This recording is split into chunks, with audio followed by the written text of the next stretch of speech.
My fellow Ambalanders, good morning, Ambazonians. This is Dr. Cho Ayaba.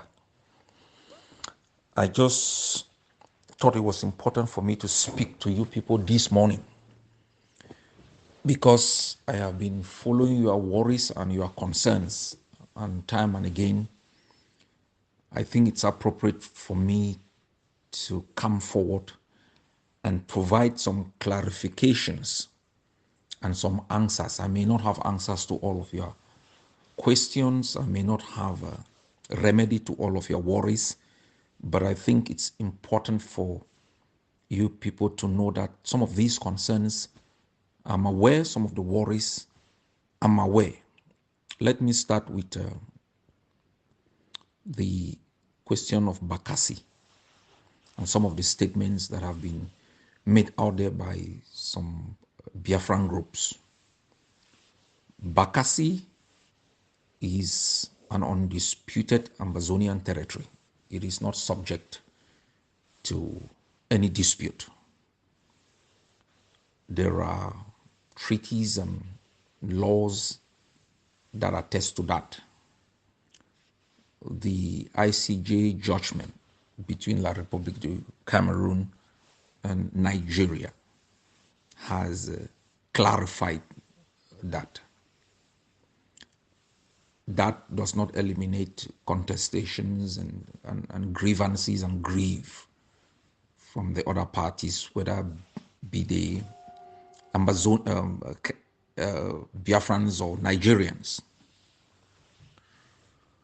The reason why we also entered into alliance with Biafra is so that as a border state, we should be able to use different channels and avenues to sort out differences. Because what we don't need at this particular moment is to open a front to add to the fronts that we have. So these things are dealt with from both a professional and leadership perspective. So have no fears. I always talk about spoiler alert.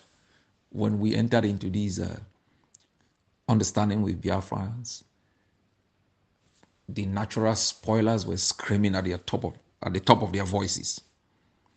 How Nigeria was going to invade us, how we were, leadership in a liberation struggle must be very strategic, must be deliberate, and must be exercised with both caution and knowledge. And those are the attributes that we bring in the leadership we provide. Nothing we do is selfish. Nothing we do we consider agency first. We consider Ambazonia in the present, in the interim, and in the long term. Because we are instruments for the actualization of the dreams of our people. So if something will benefit the agency politically and undermine Ambazonia, we will not go for it. The struggle for our freedom is real. It's not an experiment. And we apply judgment, good judgment, in every decision we make. When some of these utterances were made, I reached out to the Biafrans and I said these were disturbing utterances. And they are aware of it. And they've taken note of that. And we will deal with that. The second issue on Biafra is a statement made by the Biafran National Youth League threatening Ambazonians. We don't take that lightly. No one threatens our people. And I want to assure you about that. Whether you are the United States, whether you are which country, you don't threaten Ambazonia. We are daredevils. But also, some of these statements are made out of lack of knowledge. Just for reference, the Biafran National Youth League is the first Biafran group we entered into an agreement with. That was as far back, I think, 2013 or 2014. I'll check my records to be very clear. And so we know them well. And immediately it came to my attention. I reached out to the leadership of the Biafran exile government, and I told them this is unacceptable. And they immediately told me they will be setting up a meeting in the afternoon to get that clarified. Later on, they forwarded me a statement from the Biafra National Youth League withdrawing that threat. What we need are solutions, not public postures, rhetoric, and grandstanding. On the question of Bakassi, we provide solution. On the question of the threat on Ambazonians, we provide solution. And we have made it absolutely clear. When we heard Mr. Sylvester and Kocha coming down to our territory, we didn't just go out and issue threats because they are Biafrans. They are Biafrans. When you have an alliance with people and their citizens are engaged in activities that you find it anti-revolutionary, you reach out first. So we immediately communicated to the Biafrans the information we had to get their reaction. And they were mad. They were not happy what their citizens were doing. And we informed them that we will be putting out a statement. And we were all on the same page. And we did, and they also did. So when the threat from the BNYL came up, we also notified them, and that issue has been laid to rest. So I want to assure you people that there is the front-end leadership and there is the back-end leadership. So just everybody should remain hopeful. We are now seeing what is happening in Biafra with the resistance. We have been very instrumental in advising. When Mazi Nnamdi Kanu was still out, we held several meetings and we said, we need Monday ghost towns from Boya to Enugu. That is how they adopted the Monday ghost towns. And they have adopted lockdowns as a political strategy also. And we allow Biafrans to make their decisions because their decisions in terms of their strategy is based on the outcome they seek. We don't impose an outcome on them. If they want independence, it's up to them. If they want autonomy within Nigeria, it's up to them. And they have copied every one of the strategies that we have put in place. And what does this do to Ambazonia? Nigeria is not a friend, not because we've made them enemies. Nigeria is not a friend by its actions, by its pivot. It's pivoted towards Yaoundé. It kidnapped Ambazonians and transported them, and even when it was ruled as illegal, it is yet to take action. It has failed woefully to implement decisions of its own high court not to treat Ambazonia as part of the territory of Cameroon. It has engaged in activities that are counter-revolutionary and undermine the nationalism of Ambazonians. And we are very, very happy that we've given them a dose of what we are going through with the actions that are taking place now in Biafra. And so Ambazonians must remain calm. Sometimes people have utopic fears. Oh, because Biafra is 17 million, we are 8 million. And so Biafra is going to, in the event of independence, do what? What has all the Arab nations been able to do to Israel? Norway is 4.5 million, half of the population of Ambazonia. It's around Denmark, Sweden, massive countries. What is the population of Luxembourg? Liechtenstein. Ambazonia is not going to be strong only because of its army, it's because of its values, its people, our tenacity. Nobody's going to take us for a ride. And we've proven that during this time of our resistance. Biafrans respect your leadership. You saw the way I was treated in Finland, right in the territory of Biafra. They are excited with the tenacity They are excited with the pathway. It is not only in Biafra, there are other movements across the continent that are in touch just to get advice. So I want you people to have confidence in yourself, confidence in us, and confidence in our path forward and the vision we provide not only for Ambazonia but for the continent. The other issue I would like to highlight, and I say this with utmost respect to everyone. I have said repeatedly, we are not going to win every battle. There are states that will violate ghost towns that everyone one day will be out on Mondays. There may be one state, there may be two states, there may be three states. That is irrelevant. Totally irrelevant. Does it mean that we are just going to sit back and allow the enablers and the infiltrators coerce our people into violating the laws of the land? No. We are going to take action. Some will succeed, some will not succeed. But the state of our resistance is very good. It took the Eritreans close to 20-something years to be able to take over their capital, or to be able to have, to let their resistance have an impact on their capital.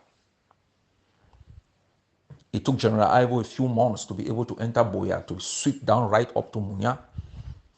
There are other resistance forces there in Fako that are taking action, entering into Boya, entering into Victoria. It's a tall order.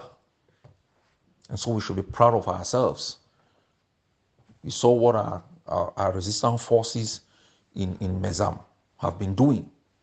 That is our biggest city, the most populated city, where you have the enemy everywhere.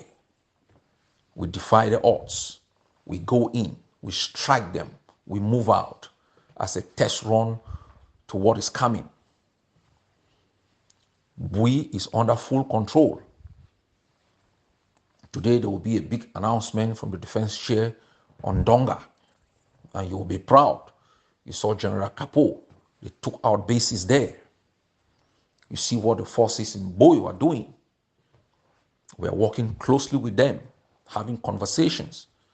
Ngoketungia is back in action. We are trying to make sure there is no infighting, because those are axes that we think we are very much secure. The Momo axis too is strong. Meme axis is not very strong, but we have resistance there. So we're in good shape. What we don't need to do is to be utopic and allow worries, propaganda. You don't win wars through propaganda. The enemy has lost the real war. He wants to win the war through propaganda. It doesn't work that way. It's not going to happen. So I ask all of you to be realistic. That we're 7 years into this war.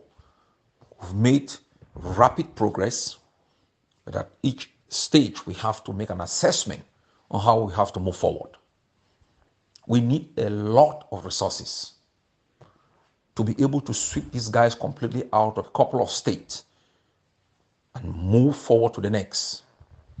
That is where we are, to transform resistance into a liberation strategy and combine both to move forward. And we are making progress with the liberation tax. I am very happy. Nearly all of the forces on the ground have now adopted the liberation tax in one form or the other, because it was not simply an income generating tool.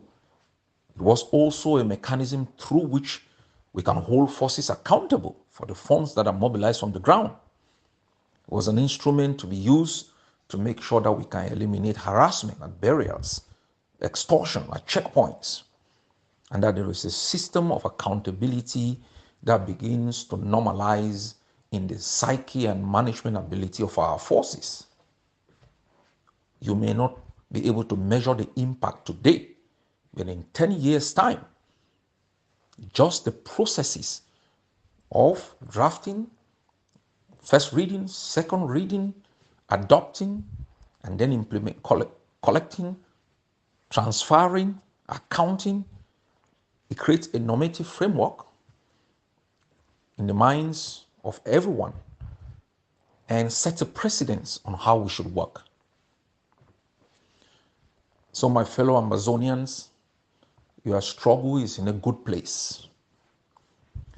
And we are watching every corner in Amazonia. Every corner, every day. We know what is going on. We know the state of mind of our forces. We know the state of mind of the enemy. They are disenchanted. They are bankrupt, confused, infighting. What we call political asphyxiation. La République is done.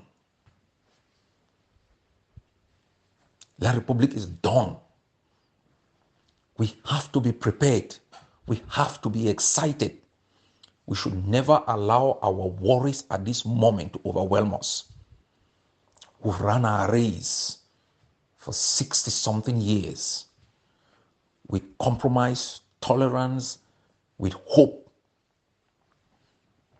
At the last point of this race, we must be aware it may be the most dangerous point. We have an enemy that has been engaged in scorched earth policies, leaving in its wake death and destructions. It's burned villages, it's murdered old mothers, it is butchered citizens, it's kidnapped others, rendition them, locked them up without any remorse. It is never shown remorse for its crimes against us. It thinks it has an entitlement mentality. They think we are their slaves. They think that we have no right to exist. They are angry because their boy and girl have asserted their right under the sun to exist and be respected. The master cannot take that. So they are running around like headless chicken, making noise, killing and displaying the bodies of fallen soldiers like people of classical times. Those are the signs you must read to tell you the level of desperation. They can't fund the war. As I said, they have 5,000 men. 5,000 La République soldiers cannot occupy even Victoria. We are functioning at 2% capacity. With the liberation tax, if we take it to 10%, La République is done. And I ask you to be confident. I ask you to be optimistic. I ask you to walk on the street with your head high, even if your neck is dirty. And be proud of what we have been able to achieve with the level of resources. And be proud of the tenacity with all the spoilers that have infiltrated our struggle and hijacked every level of it. They have not broken us down. They have not been able to deflate us. They have not been able to kill everyone. Take pride in these achievements and stop being worried and stop being deflated. Now is to energize yourself. Commit to the freedom of our country. Make sure you remind yourselves of those who have died. They may be distant people, but families are involved. These children are not just Ambazonian soldiers. They are people's kids. Families are mourning. There are people in jail with wives, with kids. Some in jail have gotten their own brothers and sisters killed. So each time you are worried, each time you are deflated, think about those who have died. Think about those in jail. Think about those who have been wounded. And even if you have to do it for them, some of you go to church every Sunday for a guy who died 2,000 years ago. Every Sunday. It's a ghost town for a guy who died 2,000 years ago. You don't know him. You just believe in him. What about your own children? So Ambazonians, be hopeful. We will punish these people. We will punish Cameroon. They will know they've dealt with the wrong set of people. For the crimes they've committed, for the pain they've put on Ambazonians, for their arrogance, we will give them pepper. At 2% capacity, we have shown them that we are resilient. At 10% capacity, they will lose towns of their own. Ambazonian soldiers are still able to enter into their territory. At 10% capacity, they may not even have Douala.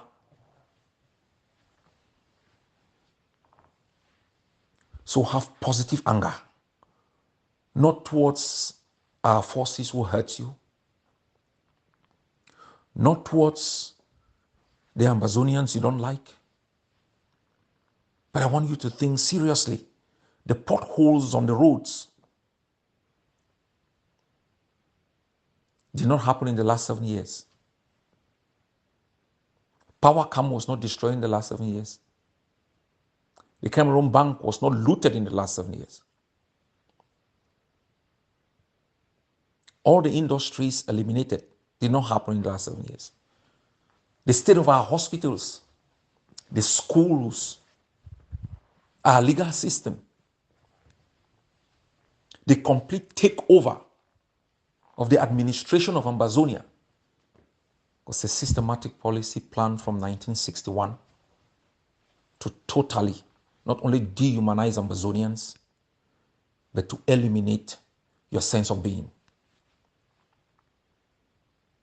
We can never blame our pain on those who took up arms to defend our territory and our dignity.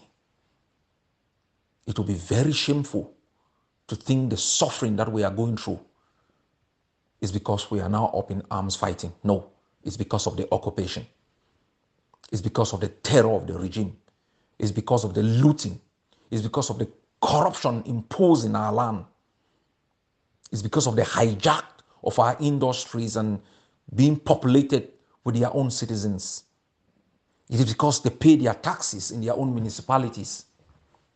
It's because the companies doing businesses in Ambazonia, all foreign companies, and all their profits are taken away from our land.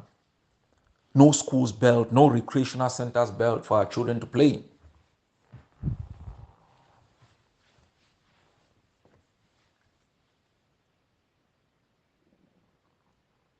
The path to victory is to destroy the system, to destroy the cancer, is to uproot the tentacles that have sapped into us.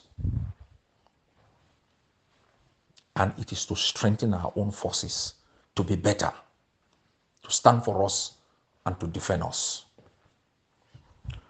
God bless everyone.